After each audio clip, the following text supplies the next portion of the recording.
and showing the sort of form that won him that 5th World Championship a year ago. The speed of the boat, absolutely astonishing. Straight through the gates, the nose brought round and onwards and onwards.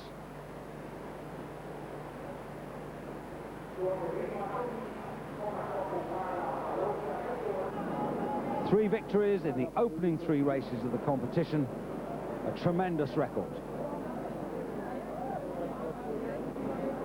Lugbill with his eye on that gold medal in the Barcelona Olympics to complete every honour in this sport.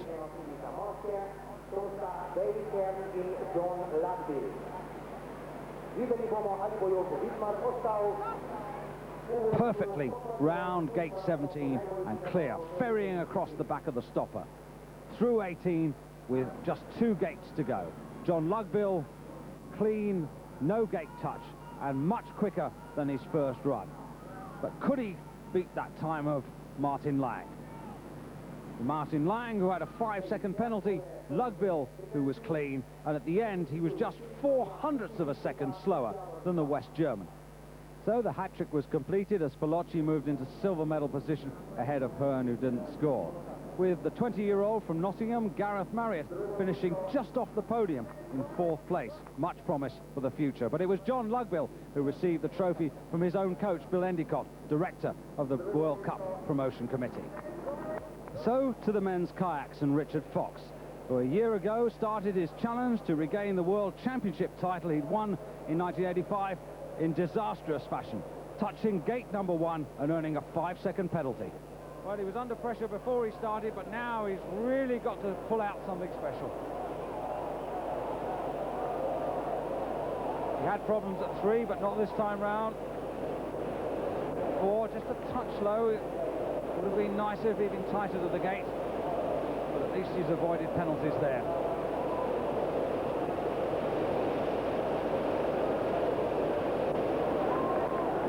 Going down to 16, the view that Richard has.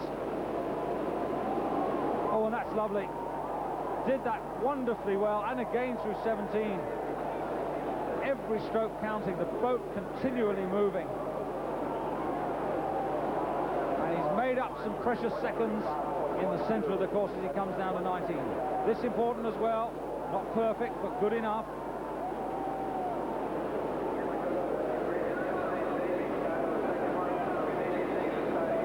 See the aggression as he fights his way down here. Such a contrast to a lot of the paddles that have just been down.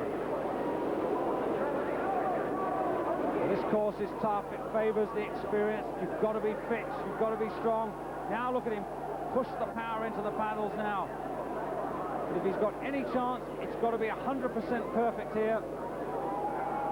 That was good, he was quickly onto the wave. This has got to be great, and it is. And Fox is beginning to fly. But the clock ticking away. Clouseau's time on the left as he goes for gate 25. Nicely through there. Punching on down. Remember, there's a 5-second penalty to add, and he's got to add that on to 3:13.61, and that's good enough. And Richard Fox goes into the lead for Great Britain. A brilliant effort to earn him his 4th World Championship. And like John Lugbill, he came to Yugoslavia this year in search of his 3rd World Cup title. But the competition amongst the men's kayaks much more fierce. The first 4 all in with a chance. Martin Hemmer of West Germany, 22 years of age, a big man, 1 meter 84 kilos, ideally suited to the strong, powerful water at the top of this course. The winner of World Cup race number 3 in Augsburg on the Ice Canal.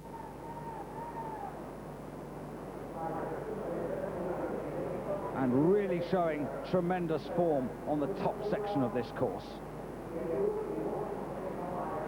Very quickly through the opening section of gates.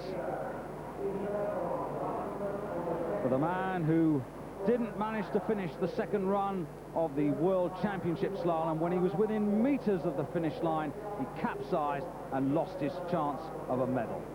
But Hemmer today on top form. Soldier, who was 10th in the World Cup of 1988. Didn't compete until Augsburg and just got 1 point in Bourg-Saint-Maurice in the race before today's final.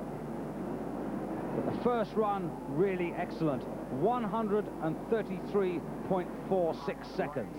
And that time, something for him to build on, as he started to try and improve on that in his second run down the course. All competitors in slalom having 2 runs, their best run counting. Kayak, sitting in the kayak with that double-bladed paddle, whizzing through the upstream gates and really making the course look quite easy. The poles for the kayak race set a little lower and in a more normal position than the men had in the single canoe class. Hemmer, 122.37 seconds for his second run, clean, no penalties, and that good enough to take the lead. Janusz Skok of Yugoslavia, the local man from Ljubljana, almost won the World Cup 2 years ago. He missed out by just 1 point behind Richard Fox. 4th place starting today's race with 44 points, but knowing that a victory could just get him there onto the winner's podium.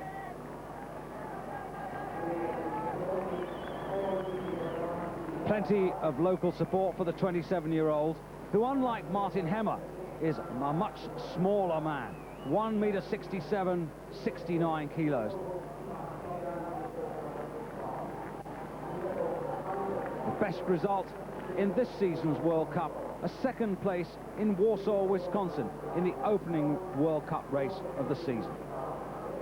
But that form was deserting him, at least in the first run. 3 gate touches, 15 seconds to add, and lots of holds over the opening series of gates meant that he had a total time of 154.2 seconds. So, like so many, it was all down to the second run.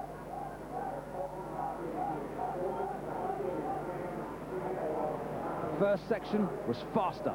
As he moved down to the bottom part of the course, it was essential that he didn't pick up any penalties.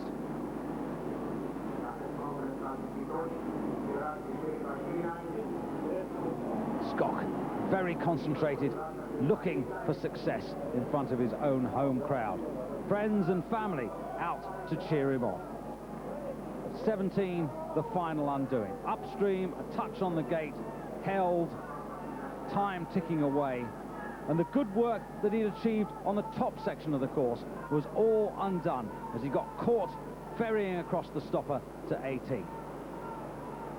In the end, he was still to be quicker than his first run time, but not close enough to challenge the likes of Hemmer. 133.73, respectable, but a time that was to leave him outside the top 15 with no extra World Cup points. 3rd place, having the season of his life, Pierpaolo Ferrazzi. 56 World Cup points, including a victory in the last race at Bourg-Saint-Maurice, just a few days before the paddlers travelled across Europe from France to Yugoslavia. Ferrazzi, full of confidence, the 25-year-old forest ranger. Low on that gate, but no mistakes. Breaking out of the fast water to take the upstream gates and coming across really tight and losing absolutely nothing. Kayak moving all the time. The diagonal gate, good at that, but a little low on this upstream gate. The first run for Ferrazzi looking good right the way from the start. Confident,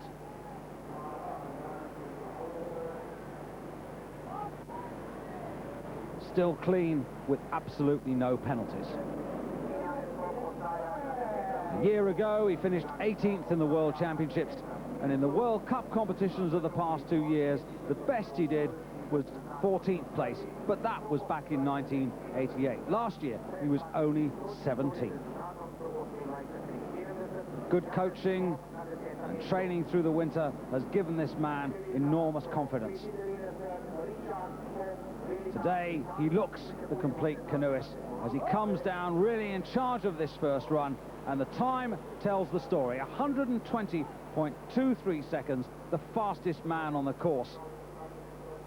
So, could Richard Fox do, as he has done so many times, come from behind to take the title? 30 years of age, from Nottingham, 4 times world champion, 4 times Europa Cup champion, and like John Lugbill, looking for a hat-trick of World Cup victories.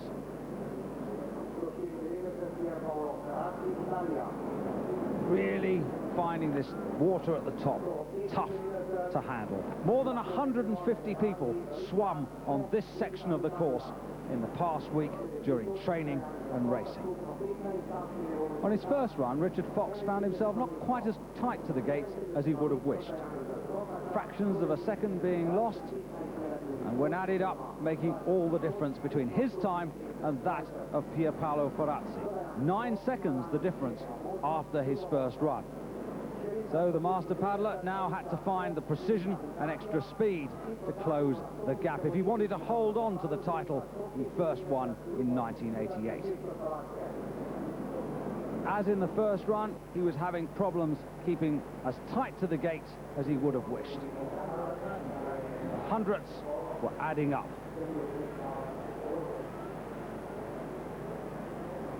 As he came down towards the lower third of the course, the time was possible, but very tight.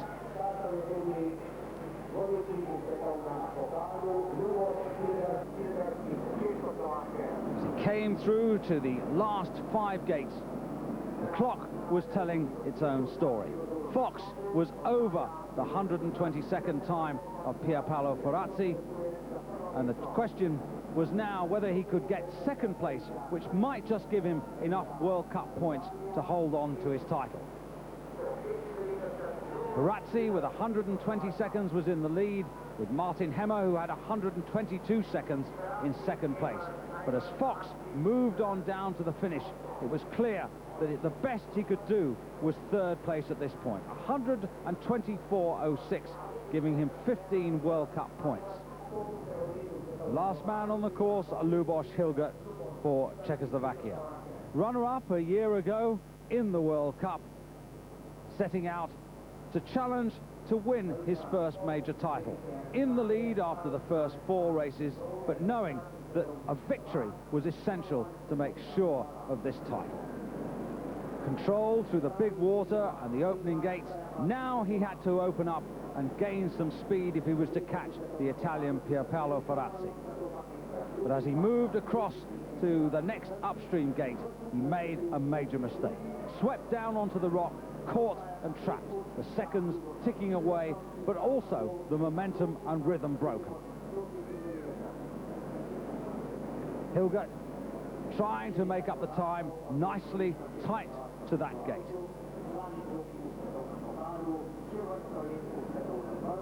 Ducking through the downstream gates. The diagonal gate causing him no problem. And back on course with a chance of catching the Italian.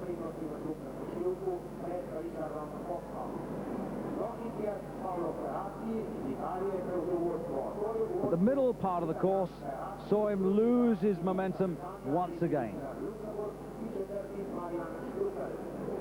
The gap between him and the Italian widened with a gate touch on 13, which left him with a total time of 133.73 seconds, 13 seconds behind Ferrazzi.